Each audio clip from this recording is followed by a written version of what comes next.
हम एक बिजनेसमैन के दिमाग के बारे में आप सभी को कुछ बताने वाले हैं, लेकिन ये बात बताने के लिए हमने 3 बुक्स का सहारा लिया है। Rich dad poor dad, 7 habit of highly effective people और ई मैथ रिविजिटेड।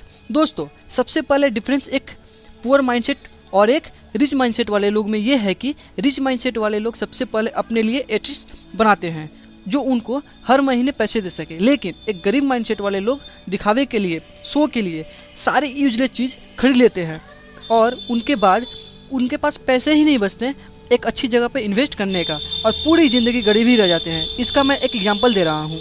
मैं जहाँ रहता हूँ यहाँ से कुछ दूर पे एक कॉलोनी में 6 या 7 घर थे। वे सारे के सारे बहुत अच्छे तरीके से डिज़ाइन किए गए थे, काफ़ी खूबसूरत। उन सभी घरों में से एक घर सिर्फ इनकम्प्लीट था और वह एक बिजनेसमैन का था, और बाकी सारे घर डॉक्टर्स, इंजीनियर और प्रोफेसर के थे।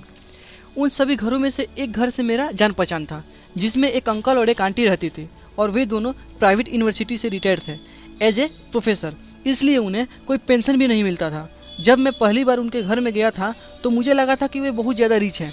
उनकी कार से लेकर घर की डिजाइनिंग, फर्नीचर, हर चीज़ परफेक्ट थी। लेकिन मैंने एक बात नोटिस की थी, बहुत बार अंकल और आंटी के बीच में झगड़े होते थे पैसे को लेकर। कोई एक्सेस खर्चा उनके बीच में टेंशन ला देता था। एक बार मैं अंकल के साथ उनके बालकोनी में बैठा था तो मैंने उनसे कहा कि आपके साथ वाले पड़ोसी ने अपना घर कंप्लीट नहीं किया है। इस पर उन्होंने कहा कि हाँ, बहुत कंजूस है, कार भी नॉर्मल सा रखी है, एक ही फ्लोर बनाई है, और इनके वजह से हमारा कॉलोनी अच्छी नहीं लगती, पता ना पैसा खर्च करते ही नहीं है। एक दिन अंकल का कॉल मेरे पास आया और उन्होंने कहा, अगर आपका कोई फ्रेंड है पीजी के लिए तो मेरे पास वैकेंसी है, आप कह दीजिएगा। मैं कहा ओके अंकल। लेकिन मुझे ये बात अजीब सी लगी कि अगले ही दिन उन्होंने कॉल फिर किया मुझे और उन्होंने मुझसे पूछा कि आपने किसी फ्रेंड को कहा? तो मैं बोला हाँ अंकल, वो कह रहे हैं कि आपका पीजी काफ़ी कॉस्टली है। तो उन्होंने कहा हाँ वो तो होगा ही, हम इतनी फैसिलिटी जो प्रोवाइड कर रहे हैं। और फिर नेक्स्ट डे उनका फिर कॉल आता है मेरे पास और उन्होंने कहा अपना प्राइस कम करने के लिए मैं तैयार हूँ और उन्हें मेरे पास भेज दे। जब मैंने पूरी स्टोरी को रिच डैड पुअर डैड के थ्योरी के साथ कंपेयर किया तो यह देखा कि नंबर 1, सिर्फ वहाँ पर एक बिजनेसमैन का ही घर था जिसका सिर्फ एक फ्लोर बना हुआ था, और 1-1.5 साल बाद वही घर उस पूरी कॉलोनी में सबसे बड़ा था। उन्होंने 3 फ्लोर भी बना दिए थे।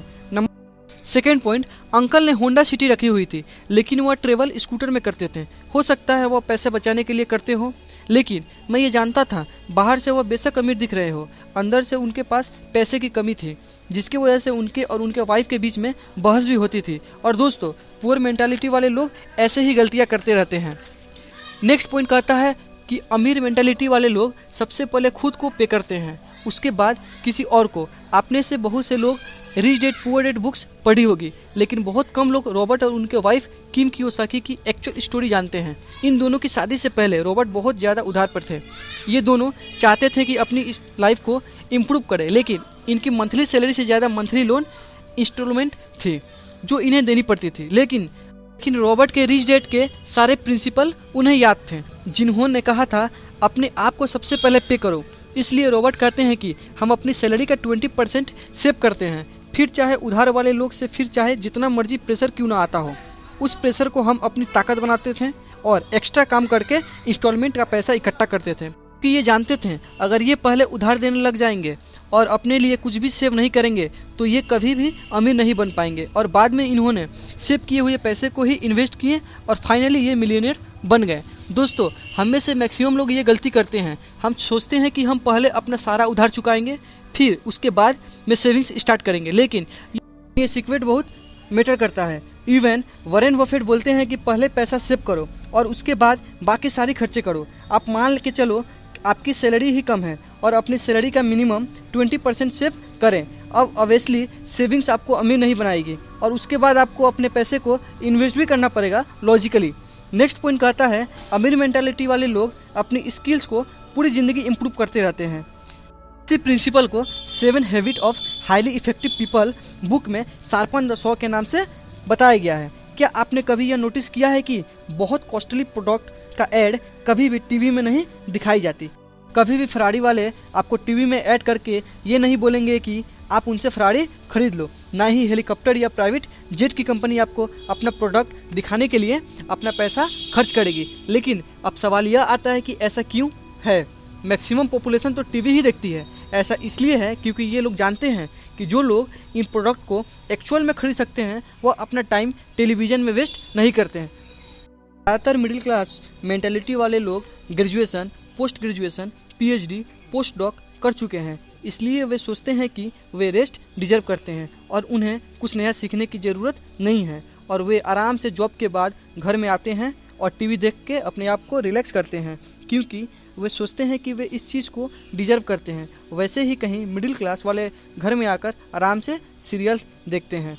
नई चीज़ सीखना उनके दिमाग में प्रेशर क्रिएट करता है, लेकिन रिच मेंटालिटी वाले लोग ये जानते हैं उन्हें अपनी ज़िंदगी की स्किल पूरी ज़िंदगी इम्प्रूव करनी रहती है, इसलिए नई चीज़ें सीखना उनका पैशन है। चीज़ ही उनको रिलैक्स करके देती है। अगर हम बिल गेट्स का एग्जांपल लें तो वह माइक्रोसॉफ्ट से रिटायर ले चुके हैं और वे एक बिलियनियर है। उन्हें कुछ करने की ज़रूरत नहीं, लेकिन फिर भी वे हर वक्त कोई ना कोई बुक्स पढ़ते रहते हैं। ये एक रिच मेंटालिटी का परफेक्ट एग्जाम्पल है। दोस्तों नेक्स्ट पॉइंट कहता है कि आउटसोर्स। मैक्सिमम लोगों की जब जॉब लगती है तो उनकी ये मेंटालिटी होती है भाई अब तो अपनी लाइफ सेट है, जिसका इन डायरेक्टली ये मतलब होता है कि अब मैं ग्रो नहीं करना चाहता हूँ, मैं इसी जॉब में रहूँगा। अब क्योंकि हम उसी जॉब में रहेंगे तो हमारी सैलरी हर महीने एक ही मिलेगी और तब हमें पैसे बचाने का टेंशन शुरू हो जाएगा। हम हर चीज़ से पैसा बचाना चाहेंगे, बिजली का बिल कैसे बचाएं, खाने में पैसा कैसे बचाएं, पानी का बिल कैसे बचाएं, और पूरी ज़िंदगी इसी स्किल को इम्प्रूव करते रहेंगे। लेकिन अमीर मेंटालिटी वाले लोग ये जानते हैं कि उनके पास 24 घंटे ही हैं और एक लिमिटेड विल पावर है, और उन्हें ग्रो करना है तो उन्हें और लोगों की मदद लेनी पड़ेगी। इसलिए वे अपना मैक्सिमम काम जैसे खाना बनाना, कपड़े धोना, ड्राइव करना, इवन की ऑफिसेज की टेक्निकल काम को आउटसोर्स कर देते हैं और सिर्फ उस स्किल पे काम करते हैं जो उन्हें और अमीर बना सके। इसके दो फायदे हैं, एक तो वे अपनी कंट्री के इकोनॉमी बढ़ाते हैं और दूसरा इस प्रोसेस में बहुत सारे लोग को जॉब भी देते हैं। लेकिन एक पुअर मेंटालिटी वाले लोग इन लोगों को देखकर बहुत चिढ़ते हैं, यार ये तो बहुत स्टाइल मारता है, बिना नौकरों के तो ये काम ही नहीं करता। लेकिन रिच मेंटालिटी वाले लोग के दिमाग में कुछ और ही चलता है। उनका मेन मकसद स्टाइल मारना नहीं बल्कि अपने टाइम को बचाना होता है। अब दोस्तों इसका मतलब ये भी नहीं है कि आप अपने सारे काम को आउटसोर्स कर दो और बाद में दोबारा घर में बैठकर टीवी ही देखो। इसका मतलब सिर्फ ये है कि अगर आप ग्रो कर रहे हो और आपको और लोगों की हेल्प चाहिए तो आप अपनी ग्रोथ को रोकोगे नहीं और हिचकिचाओगे नहीं, और इसलिए कामों को आउटसोर्स कर दोगे। दोस्तों नेक्स्ट पॉइंट कहता है थिंक विन विन। इंसानों के दिमाग समझने के लिए रिसर्चों ने एक एक्सपेरिमेंट किया। उन्होंने दो लोग जो एक दूसरे को नहीं जानते उन्हें एक कमरे में बैठाया और एक टेबल पर $100 रख दिए। रिसर्चों ने उन लोगों को बताया कि $100 आपस में बांटना है, लेकिन कुछ कंडीशन है। कंडीशन नंबर 1, पहला आदमी ये डिसाइड करेगा कि वह दोनों $100 को कैसे बांटेंगे। कंडीशन नंबर 2, दूसरा आदमी यह डिसाइड करेगा कि पहला आदमी ने जितने डॉलर आपस में बांटे हैं क्या उसे मंजूर है या नहीं। अगर उसे मंजूर है तो दोनों उतने $डॉलर मिल जाएंगे, अगर ये चीज़ उसे मंजूर नहीं है तो किसी को कुछ नहीं मिलेगा। अब रिसर्चों ने एक पैटर्न देखा, अगर पहला आदमी $100 को $50 करके बांटता था तो दूसरा आदमी उसे एक्सेप्ट कर लेता था और दोनों को $50 मिल जाते थे।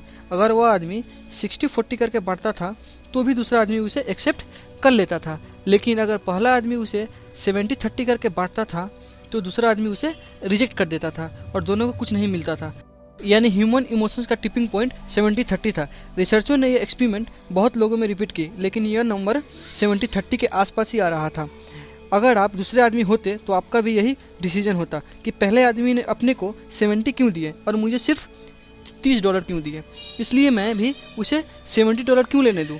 और शायद इमोशनली आप ठीक भी होते, लेकिन हम इसे लॉजिकली देखें तो आपको वैसे भी कुछ नहीं मिल रहा था, आपको सिर्फ हाँ बोलनी थी और आपको वो $डॉलर मिल जाते। लेकिन मैक्सिमम लोग इस डील को ना ही बोलते हैं और ये पुअर माइंडसेट वाले लोग की साइकोलॉजी है, जहाँ पे जेलसी, चीट, कंपटीशन जैसे इमोशंस है।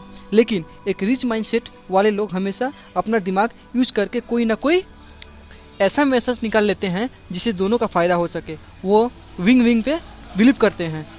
विन लूज या लूज लूज वाली डील वो नहीं करते। इवन विन विन सिचुएशन में अगर उन्हें कम % भी मिल रही हो फिर भी वे उस डील को कर लेंगे। तो दोस्तों आज के वीडियो में हमने 5 पॉइंट्स देखे। सबसे पहला था फर्स्ट एसिड्स देन कंफर्ट। सबसे पहले ऐसी सोर्सेस क्रिएट करें जिससे आपके पास पैसा आए और बाद में कंफर्ट की चीज़ें खरीदें। सेकेंड, पे योर सेल्फ। सबसे पहले खुद को पे करें। हमेशा कोशिश कीजिए कि अपनी इनकम का 20% पहले आप सेव करें, चाहे आप पे जितना मर्जी उधार क्यों ना हो, और ये मानकर चले कि आपका सैलरी कम है, और बाद में उस बचाए पैसे को इन्वेस्ट करें। थर्ड हमने किया था आउटसोर्स। अगर आप अपने को इम्प्रूव कर रहे हैं और आपको टाइम की ज़रूरत है तो आप अपने काम को आउटसोर्स कर सकते हैं। इन चीज़ों में कंजूसी न दिखाएं। कंटिन्यू अपना स्किल्स इम्प्रूव करते रहें, नए नए बुक्स पढ़ें। फाइनली आता है थिंक विन विन। ये मत सोचो कि दूसरे को मेरे से ज़्यादा मिल गया, आप ये सोचो कि आपको पहले कुछ नहीं मिल रहा था। तो दोस्तों, आज का वीडियो इतना ही। अब नेक्स्ट वीडियो में फिर आपसे मिलते हैं।